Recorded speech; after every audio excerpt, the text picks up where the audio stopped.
আসসালামু আলাইকুম।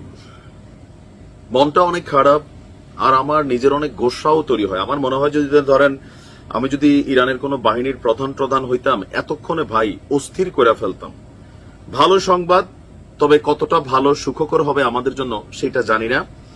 আজকে দিনভর এই ইসরায়েলের যুদ্ধ বিমান নিয়ে ঢুকে ইরানের ভূমিতে অভিযানের পর বেশ কিছু দুর্বলতা আপনার ইরানের প্রকাশ পেয়েছে। এটা কোনোভাবেই কাম্য না যে মোসাদের এজেন্টরা সরাসরি ইরানের মাটিতে বৈশা ইরানের পারমাণবিক স্থাপনাগুলোরে দেখাই দিচ্ছে। ইরানের আকাশ প্রতিরক্ষা সিস্টেম, যেটা এই যে আমরা বললাম যে ইরানের আকাশ প্রতিরক্ষা সিস্টেম কোথায় গেল, কেন এতগুলো যুদ্ধ বিমান ঢুকার পরেও দুই একটা যুদ্ধ বিমান উড়াইতে পারলো না। ইসরায়েল ভিডিও প্রকাশ করছে যে মোসাদের এজেন্টরা নিজেরা বৈশা ইরানের আকাশ প্রতিরক্ষা সিস্টেমকে ডিএক্টিভেট করছে। ভাবা যায় যে ইসরায়েলের গোয়েন্দারা কই পর্যন্ত ঢুকার হাত রাখে। এটা তো ভাই অস্বাভাবিক আমার কাছে লাগছে। অবশ্যই ইসরায়েলের এটা সফলতা। তবে আমি যখন এই নিউজটি করছি, পাল্টা অভিযান শুরু করেছে ইরান। কিন্তু ইরানের এই অভিযানে আমার কাছে যে পরিমাণ মানে গ্লোজি ভাব আসা দরকার ছিল, যে পরিমাণ একটা উড়াধুরা অ্যাকশন দরকার ছিল, আমার কাছে মনে হচ্ছে যে ওইটা ওইভাবে হয় নাই।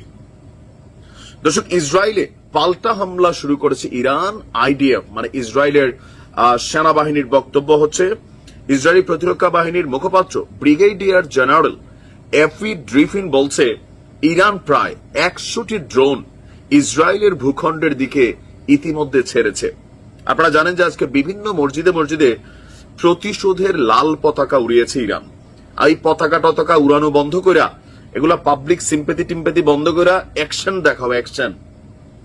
সারা পৃথিবীর মানুষ অ্যাকশন দেখতে বসে আছে। আইডিএফ এর মুখপাত্র বলছে যে ইসরায়েলের ভূখণ্ডের দিকে ছোড়া ড্রোনগুলোকে আটকানোর জন্য তারা ব্যবস্থা নিচ্ছে। কারণ আপনি অভিযান চালাইলেন আর প্রতিপক্ষ জানে যে একটা জিনিস আসতেছে উইরা, তো স্বাভাবিকভাবে এটাকে প্রতিহত করার জন্য যথেষ্ট সময় পাচ্ছে। অপরদিকে ট্রাম্প ঘোষণা দিয়ে দিছে যে ভাই, ইসরায়েলকে সুরক্ষায় সর্বোচ্চ সাপোর্ট থাকবে আমেরিকার। এমনকি আজকের এই হামলার পরে ট্রাম্পের যে পরিকল্পনা সেটা বাস্তবায়ন হতে যাচ্ছে। এই ঘটনার ভিতরে, যেখানে আজকের এই ঘটনায় ইরানের সবচেয়ে কি পয়েন্টের যে বাঘগুলো আছে সেগুলো কিন্তু ইসরায়েল স্বীকার করে ফেলছে। বিভিন্ন বাহিনীর প্রধান সহ প্রায় 20 জন উচ্চ পদস্থ সামরিক কর্মকর্তা, সাধারণ মানুষ সহ 70 জন নিহত, 300-র উপরে আহত। ইসরায়েল ইরানের যে ক্ষেপণাস্ত্র ভান্ডার সেটাকে উড়াই দিছে, যেগুলা দৃশ্যত ছিল পারমাণবিক ভান্ডারে আঘাত করে বসছে। আমি বললাম না যেটা 50 বছরেও এই ক্ষতি পোষাইতে পারবে না। এখন 100 ড্রোন দিয়া মানে এটা কি ধরেন কঠিন জবাব হবে? জবাব হবে না। তবে ইরান বলছে যে বেদনাদায়ক জবাব দিবে।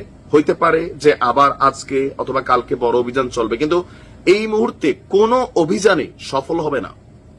কারণ ইসরায়েল যেটা করছে, ইরানরে ঘুমে রেখা ঘটনা ঘটাই দিছে। ইরান যদি আগে থেকে জানতো তাহলে কিছুটা সতর্ক হইতে পারতো। কিন্তু ইরানে আপনি দেখেন, আমাদের বীরদের যে প্রধান ছিল উনাকে কিন্তু ইরানের ভিতরেই শেষ করা হয়েছিল। কিভাবে করলো?